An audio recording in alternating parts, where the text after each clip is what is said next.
The physical ability examination, which you're about to take, will assess whether or not a person has the basic physical skills necessary to become a Kansas police officer.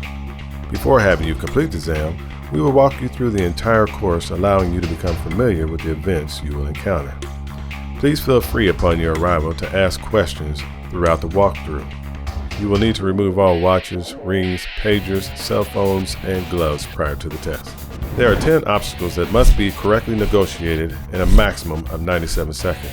It is crucial to correctly identify the suspect given at the beginning of the test. The physical examination is an athletic event. Sports shoes are recommended. A weighted belt will be worn by each candidate, which simulates a gun belt worn by a police officer. Pants with belt loops and a belt are required. Sweatpants and shorts are not allowed.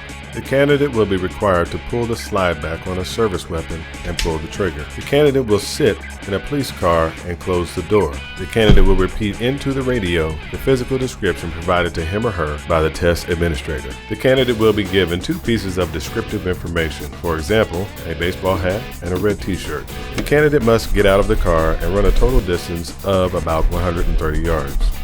Timing begins when the candidate opens the door. The candidate will then weave around a series of winding traffic cones. Next, the candidate will encounter and climb over an obstacle simulating a chain-link fence. On the other side of the fence, there will be a low-hanging object. If the candidate knocks the bar off the propping structure, the candidate must go back and attempt the event again.